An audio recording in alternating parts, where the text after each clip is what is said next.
my lovelies. Ruzhoff, inspiring you to live an empowered life. Today, I would like us to talk about job interviews. Please ignore my red eye. I'm not feeling well, but again, I'm here to serve. So I really want to give you a few tips in regard to job interviews. Many of you have asked, how do I prepare for interviews? But also, I'm also picking a few pain points that I've had in my consultations. The people who book consultations for me to prepare them for job interviews are looking for jobs. How do I find the job? How do I slay that interview? And so on and so forth. My mouth is dry. I've been having a Zoom meeting. So yeah, let's dive right in. So if you're going for a job interview, these are some of the few things you have to keep in mind. First of all, do your homework. Do your homework about the company that you want to work for. Do not just read, Coca-Cola is advertising jobs. They want, let me say, an HR, or I'm going to apply, but you have no idea about Coca-Cola. You don't know about their company values. You don't know about the things that are important to them. And you've not even researched about that position. What is required of an HR working at Coca-Cola? An HR working at Coca-Cola has different requirements from an HR working at Zara, at H&M. So those are things you have to research about and keep in mind. I love the questions. Keep them coming. I'll answer all of them at the end.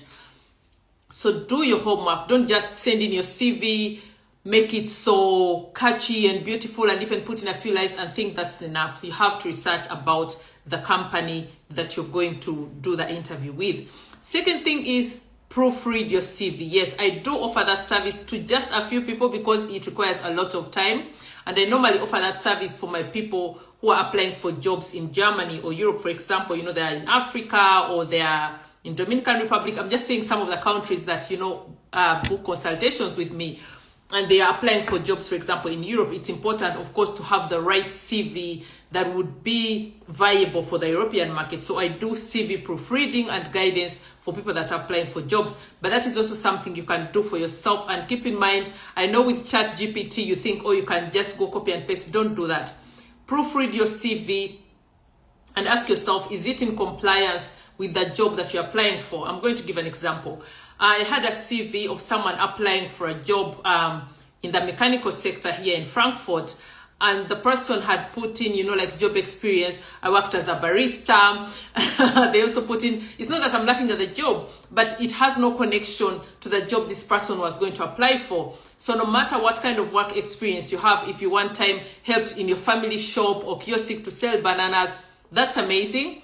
But if it has no connection to the job that you're applying for, it shouldn't be in your CV, okay? So try to put things that are in alignment with the job you're applying for. Or if I'm, for example, applying for a sales job at McDonald's, it's very fine to put, I've worked in my family kiosk selling, small things like bananas, matchboxes, and whatever. And that might sound laughable to someone listening, but it's important. Why? Because that means by you working in your father's shop selling bananas and matchboxes, you've acquired salesmanship skills.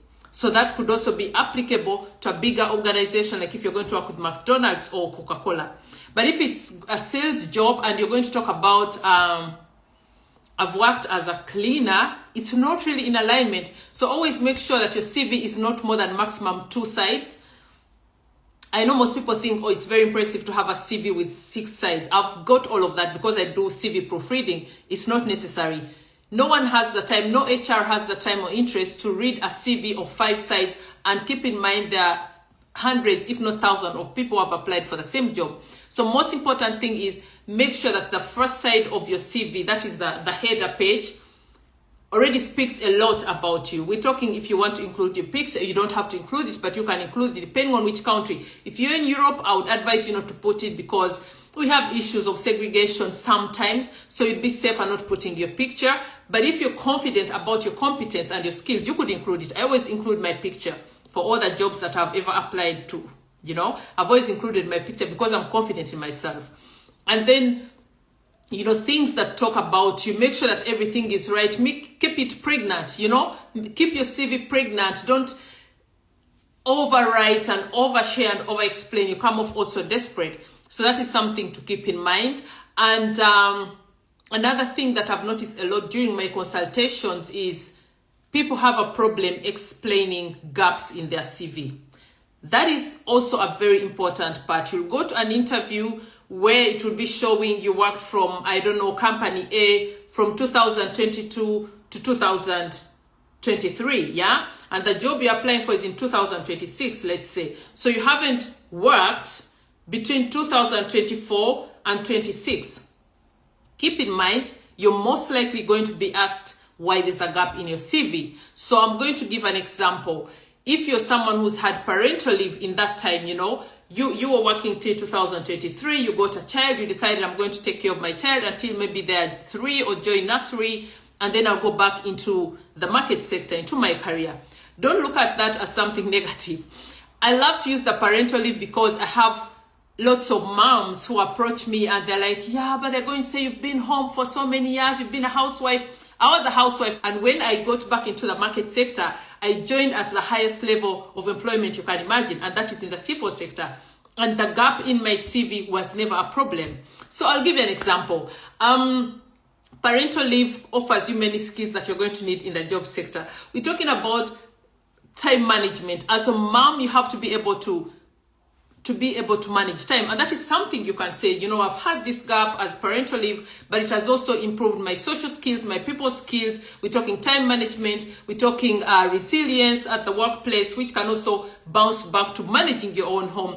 We're talking about, you know, even improved management skills, like I said. So don't look at that negatively. Ask yourself, why do I have this gap? What happened? And find a way of packaging it positively. It's better than lying. Actually, you should never lie, okay?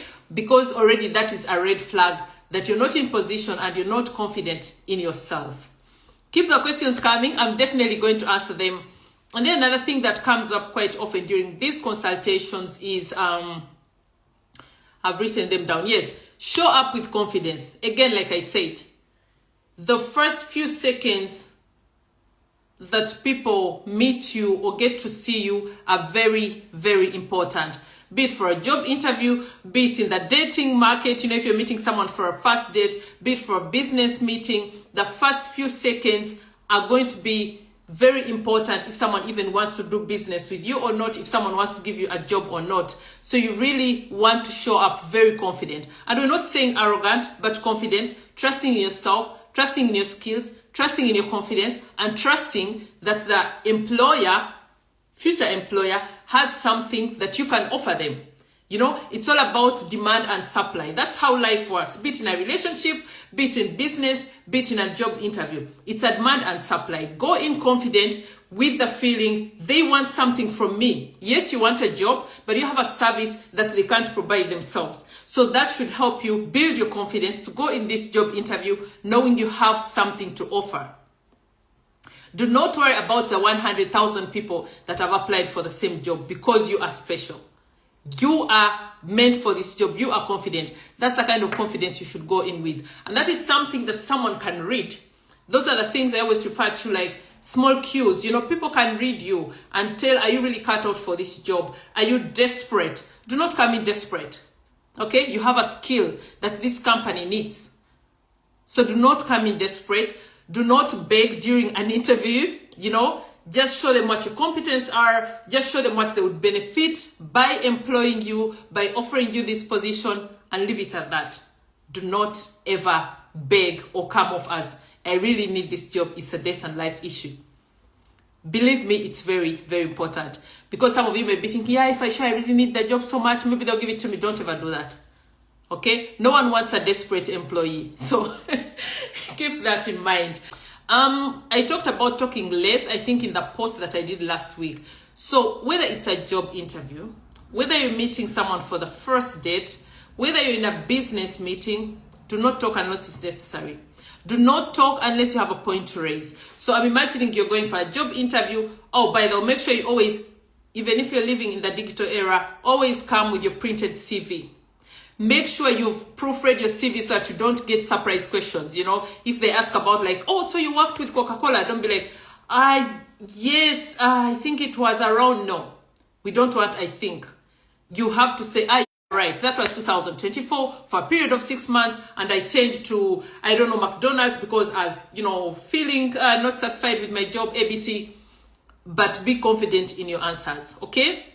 And then talking less, I mean, you know, when you talk too much, the probability that you make mistakes is very high.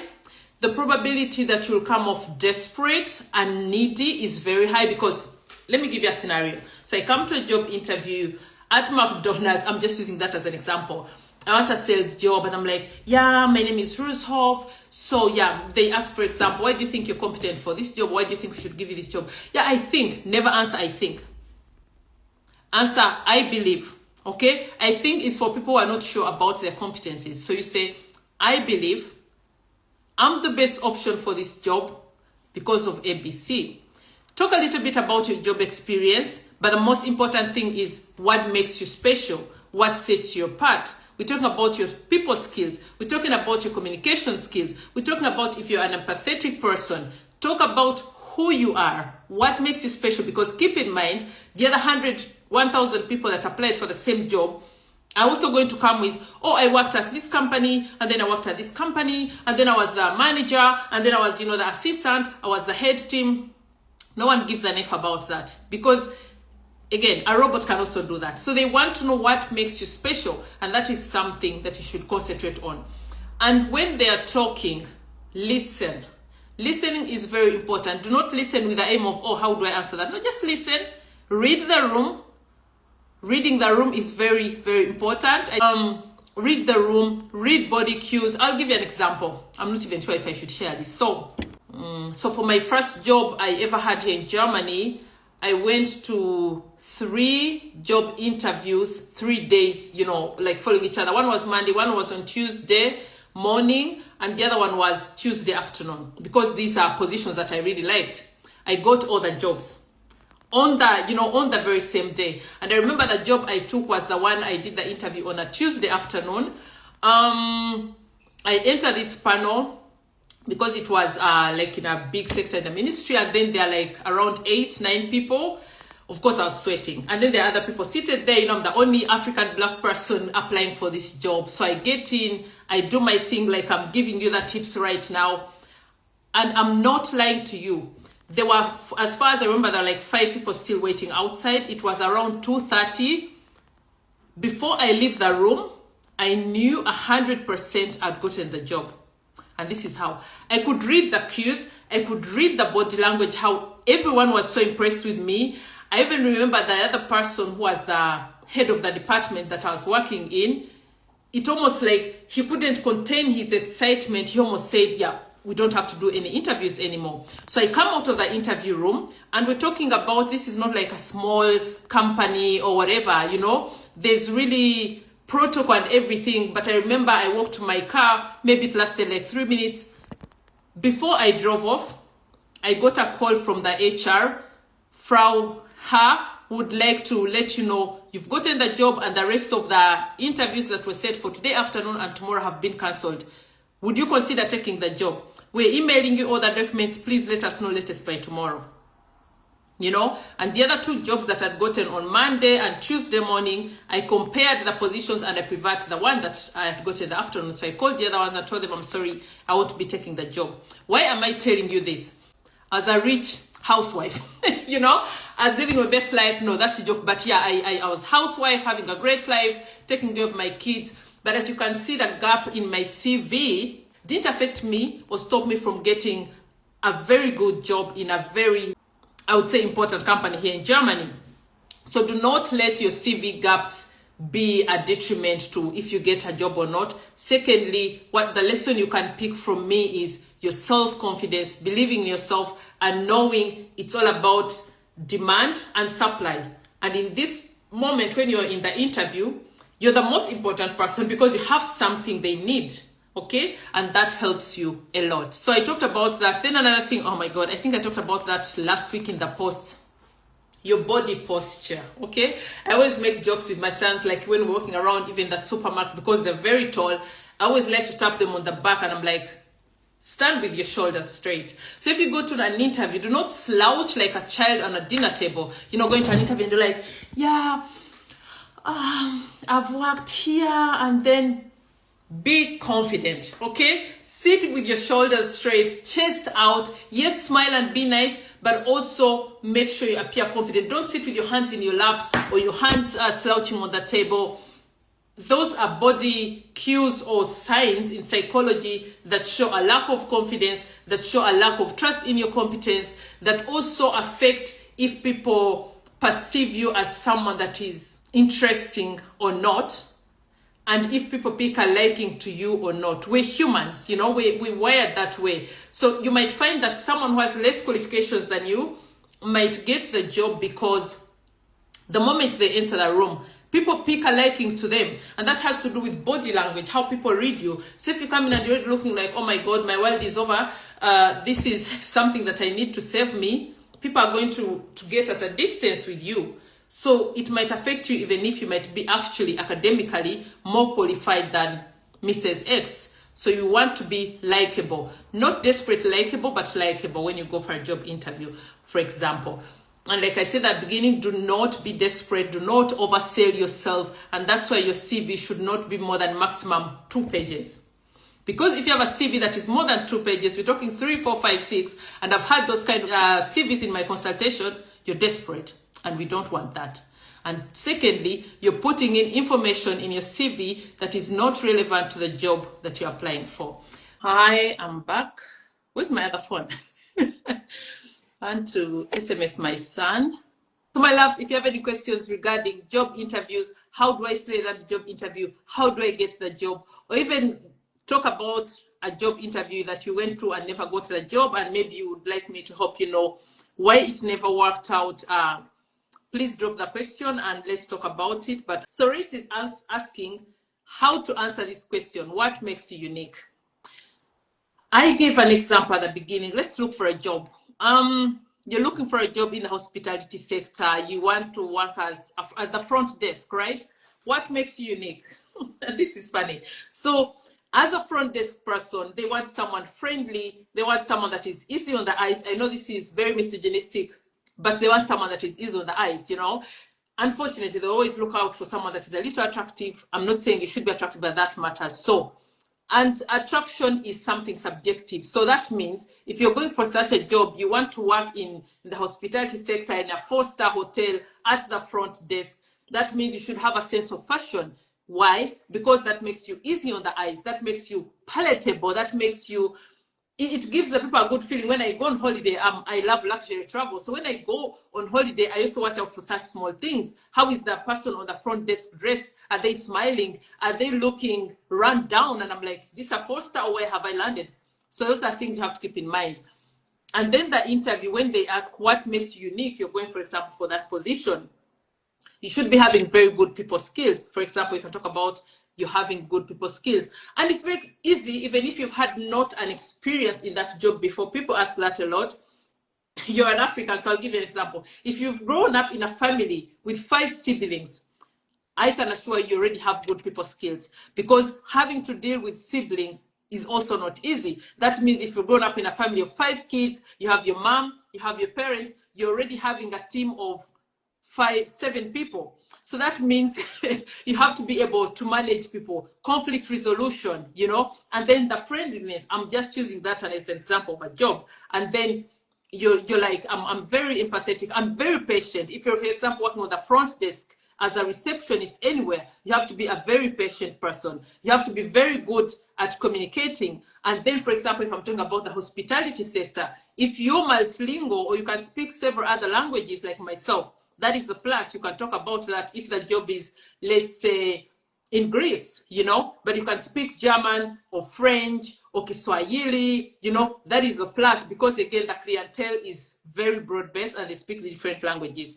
So that's, for example, something that you should talk about. Data moderation, I don't know if you're in the IT sector or wherever. For example, if it's like in German, we have a word called Trocken. Trocken means like dry jobs. There's some jobs that require more skills than personality. For example, if you're working in the IT sector, bringing in your skillmanship is very important. You know, what have you learned? What experience have you had on the job? How versatile are you? How open are you to learning? If you're a quick learner, then let them know about that, because there are some job entries. I'll give an example of another client who joined recently an IT company. By the way, if you're living in a diaspora somewhere in Africa, wherever, and you want to work in Germany in the IT sector, the opportunities are endless. So this person moved here in the IT sector. I prepared them for an interview because they did that per Zoom, and they got asked the question. They had job experience, but it wasn't like really conform to the job they were applying for. But I prepared them, to prove that they're ready to learn, that they're quick learners. And then they also had the advantage of, like, when you come into Germany to work in the IT sector, you don't necessarily must have proof of the German language because most of them are international companies. But this person had been learning the German language. So they used that as an example, how they're open, how they're versatile to acquiring more skills. And they got the job. It was actually like, we're not sure because they took long to get a response, but they finally got the job. So that is also a good example. And then you can drop all your questions. If you still have any questions regarding job interviews, if you've been to a job interview and not been able to get a job, if you don't know even how to craft your CV to make it, good for the job interview you're going to, how do I explain, CV gaps? How do I answer certain questions? Like someone said, how do you explain what makes you unique? And so on and so forth. Leave the comments in the comment section, and I promise I'll be answering every comment. Also, you can book yourself a consultation, a one-on-one, 1-hour phone call with me where I can guide you and prepare you for an interview, or take a look through your CV and, we craft it and update it to a more viable version. That is a consultation that I do offer. Ruzhoff.com, send me an email and let's get you prepared for your next job interview, for your next business meeting. My love, it's been a pleasure hanging out with you. Don't just enjoy it and skip. Like it, comment, send it to a friend so they can also benefit. Repost it to your page if you want to. Make sure you engage and support me so that we can keep growing and keep getting more information out to you free of charge. My loves, it's been a pleasure. I'm here to inspire, uplift, and empower you. Until next time, thank you so much. Bye.